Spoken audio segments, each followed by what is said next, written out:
Okay, next speaker is Joanne. She's going to talk about supershells and molecular cloud factories. Oh, there's a pointer. There's like 2 pointers.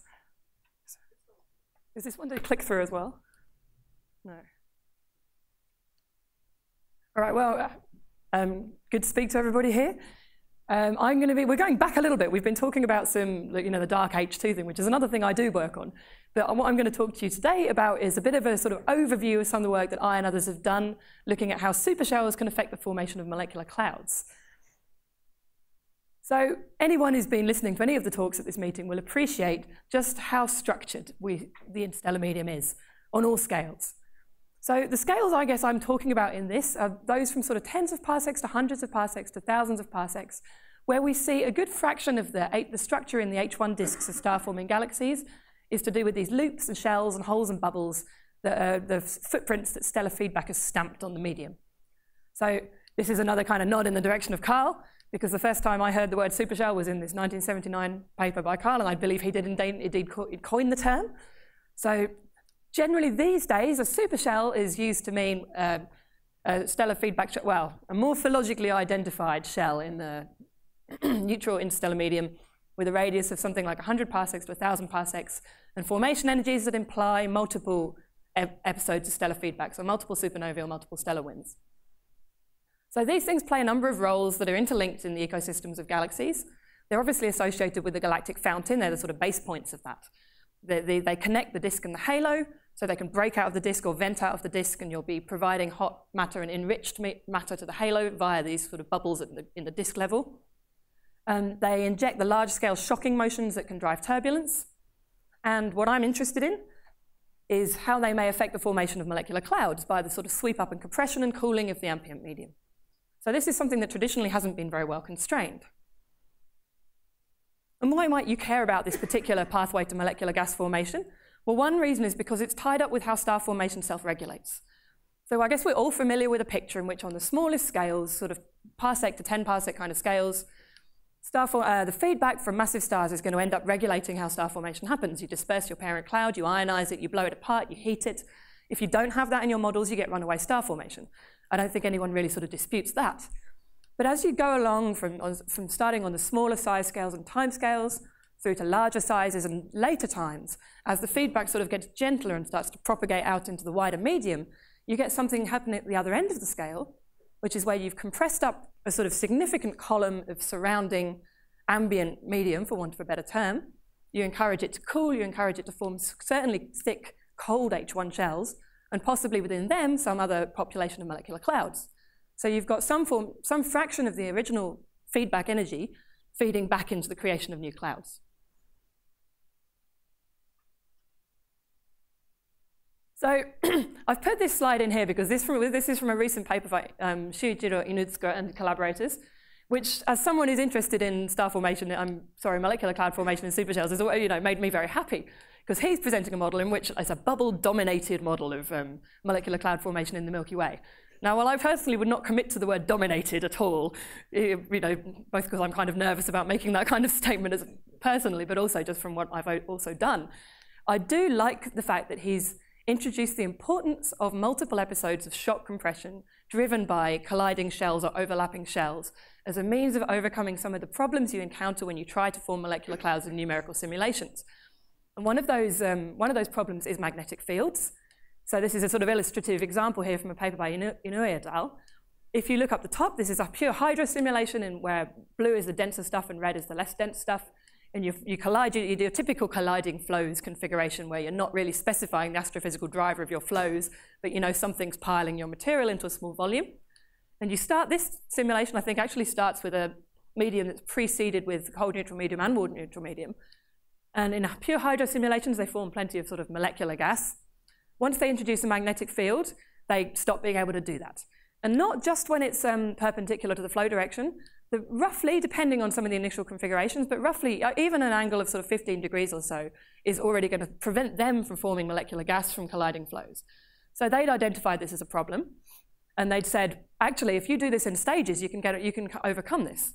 So you can have a shell that sweeps up the surrounding medium, forms some cold neutral medium quite easily, another shell will come along and shock it again, then you form some smaller molecular clouds, whatever, you kind of assemble all this stuff up. Yeah, I guess I should also point out that you can get episodes of molecular cloud formation happening even in the initial generation of a shell in this particular picture, where the field lines happen to be fortuitously aligned. So it's not inconsistent in that sense. So when talking about this issue of molecular cloud formation in supershells, there are a few questions you might want to think about answering. So I've kind of graded a few that come to mind for me, and I've graded them in terms of difficulty level, from easy to hard. So I actually can't read my little tiny slide down here, so I'm going to have to peer over this way. So on the easiest level, probably easy with a question mark, because it depends what you mean by evidence. But is there evidence that some molecular clouds form in the walls of supershells? As someone who spent any time looking at big bubbles and looking at molecular clouds stuck in them, I think you quickly develop a feel that surely some of them did. I mean, it's very incriminating. There's a lot of things that are sort of co-moving, embedded in the walls, lots of cold gas there. Like, it all looks like it. But if you really want to take an individual cloud and go, what formed this? It quickly becomes a very difficult exercise in like astronomical forensics. And to be able to put a big stamp on it and go, yep, this one was formed by a shell, I've never felt confident doing that.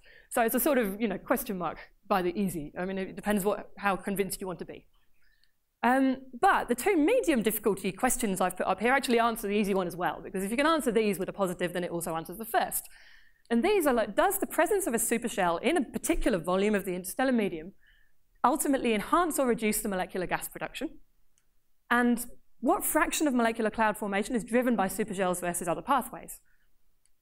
Hard, I've put what's the efficiency of the feedback. So if you take an input molecular cloud mass required to form the shell versus whatever output mass of clouds you form in that shell over and above what you would have formed through other means, I've marked that as hard for a number of reasons, and I'm totally going to defer it and not talk about it at all in this talk, but one of the reasons being is that up to this point, you'd actually not committed yourself to the origin of what a supershell is. We certainly see these structures. We see big, dense, expanding H1 shells. Whether or not all of these are stellar feedback formed is not clear. Once you start asking about efficiency of the feedback, you've kind of fully committed yourself to that answer. Up until this point, you can morphologically define a shell, and you can happily ask what effect that has on the interstellar medium without having to commit yourself to what it actually is. So that's why I kind of put that difficulty there. But that's what I'm going to talk to you about in the rest of this talk. Did that move on? No. Yes. So how do you start to go about quantifying the effect of supershells on molecular cloud production? What we did as a first step is we were doing a case study of 2 shells in the Milky Way, just 2. These were, we were actually looking at detail in the shell walls for these particular ones. This is matched resolution, sort of parsec scale studies of H1 and CO. H1 in the orange, CO in the blue. That'll persist throughout these slides. So I'll show you some detail of the shell walls later on, but I'm going to start with the sort of quantitative global view. So what we did to just try and get a handle on whether or not these shells were doing anything to the interstellar medium in terms of molecular gas production was something sort of simple-minded, but I think quite useful, is that you just take the entire 3-dimensional LBV volume occupied by the shell, you take some control zone around the edge of it, in which you assume the shell has had no impact. You also make sure you control for galactic environment as much as possible, because we all know that the environment of the Milky Way is going to determine the molecular gas fraction. Then you just look at the sort of total mass of H2 as measured by CO. That in itself is another question. As measured by CO over the total neutral gas mass in your shell zone versus your background zone, you look at which one's bigger. In these 2 shells, the volume of the shells, including the voids they've excavated, has a significantly higher CO fraction, molecular gas fraction, than the control volumes around them. This is an effect that persists throughout the sort of volumes of the shells. It's not driven by one big clump sitting somewhere. You can demonstrate that just by taking latitude slices and plotting the molecular gas fraction at our control zones and shell zones throughout the latitude slices. It's consistently higher. But 2 shells obviously does not make a sample, not a significant sample anyway. Is my slide going to change? Yes. So we moved out to the LMC. For that, we were using supergiant shells for a number of reasons I won't go into in detail in this talk. So these are particularly large supershells, multiple stellar clusters, and potentially multiple generations of propagating star formation. We did the same kind of analysis, but before I tell you about that, I'm going to animate off these shells, if I can do that. Did it do it? My image is like way too big and it takes too long to load. Come on. Oh, now it's skipped my slide and everything. So what I was going to tell you, and I will keep talking because the slides are not loading fast enough, and I unfortunately cannot animate off my little shells that are overlaid on the LMC. But all I was going to point out, and you can see it easier without my junk getting in the way, is that, as we all know, the galactic environment is going to be a major determinant of how much molecular gas you get, ambient pressures and sort of stellar potential, ambient H1 columns, all that kind of stuff. You do get, as you would expect in the SMC, most of the high molecular LMC, most of the high molecular fractions happening towards the middle of the galaxy where the stellar potential well is in effect, and in this big sort of tidally compressed ridge up the front. But you can try to tease out any contribution that's happening from the supershells by doing the same basic technique as before. We define these I'll go into detail for anyone who wants, if you want to come and ask me how we defined these things. But we had supergiant shells. We had a shell region, a region that encompasses the sort of shell itself. We had a background zone around it that was local to the shell, so it was hopefully sampling the same kind of galactic environment. We looked at the molecular gas fractions in the shells versus their backgrounds for the full sample of shells. And we did it over a big grid of values to try and minimize any uncertainties associated in our choices. This kind of hard to interpret box plot is the result of that. And basically the takeaway message is anything sitting above this line here has an enhanced molecular fraction in the shell, anything below it has a reduced one. So when you take this all on aggregate, you find that something like 25% of the CO clouds in the shell complexes you can infer were formed over and above what would have been formed anyway as a result of the shell. If you aggregate that over the entire LMC, it comes out as something like between 4 and 11, about 10% or so of the molecular mass in the LMC potentially formed by, associated with whatever drove the formation of these supergiant shells. There are a number of caveats, so I've listed a couple. We've ignored any smaller supershells. It was difficult to do them for a number of reasons. We've also only got a single epoch snapshot, and these things are multiple generation driven potentially if they are feedback structures. So that kind of affects your interpretation a little bit, but the numbers are there.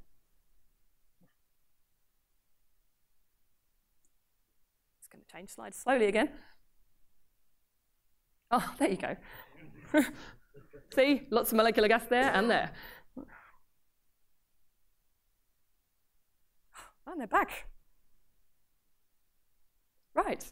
So recently, very recently, a paper just came out this year by Sonia Eller over at Jan Palu, who did what I was never dedicated or smart enough to do, in that they did an automated shell detection algorithm. They picked out a whole load of supershells, picked out a whole load of CO data, did a kind of correlation analysis on large scales in the outer galaxy. And basically, to summarize what they did, they came out with a similar kind of result. They did it slightly differently. They didn't do masses or molecular gas fractions. They sort of did cloud counting. But their rough estimate was a total increase of CO in the outer Milky Way due to H1 shells of something like 20%. So it's all sitting in the same kind of ballpark in the studies that have so far been done. Oh, I'm on yellow already. So I'm going to speed up. What does a supershell-formed molecular cloud look like? My suspicion personally is it probably doesn't look much different to a normal molecular cloud, particularly if you're forming a significant fraction of your molecular cloud population this way. But it's interesting to look at a couple of examples. This one is a GMC squashed between two expanding shells. This is in the LV diagram. You can see this kind of beautiful, half of the DMC is sort of squashed along one shell, half along the other. A few salient points for this one. It's an unusually diffuse cloud. It's low star-forming activity.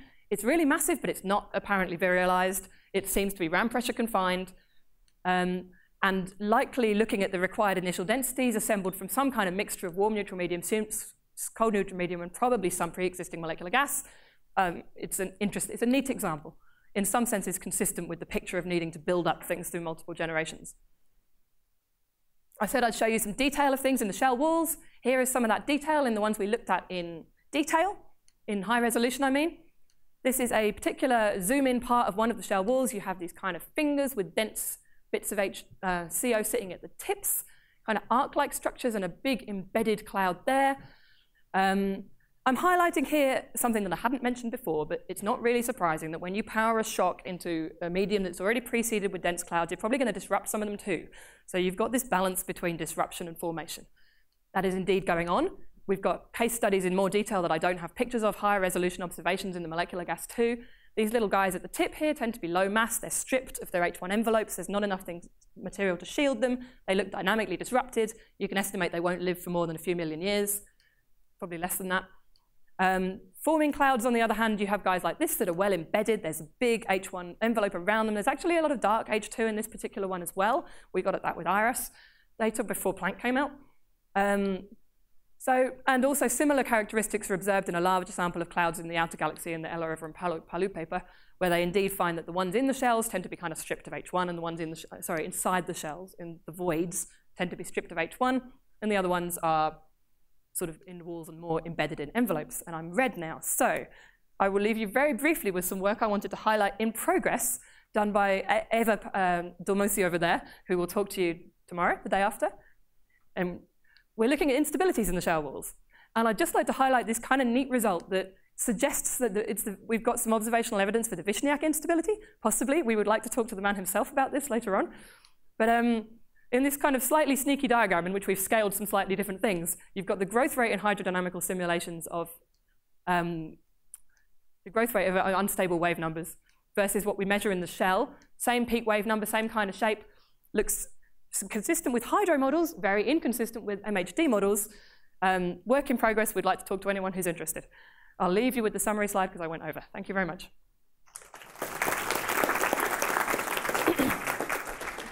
We have time for a few questions.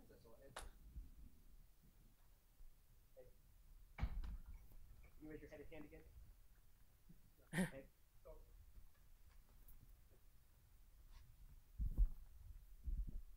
What kind of energies are you, do you estimate for these supershells? I mean, you have a very large volume of gas that's being moved, and I'm curious, is it similar to what you need for supernova, or is it a kind of cluster? It's bigger. It's clustered supernovae. Pardon? It's clustered. It's 10 to the 52, 10 to the 50, sort of 10 to the 52-ish, 10 to the 53 ergs. You need multiple supernovae, depending on how you model it, but 10 supernovae. Like supergiant shells will be many more.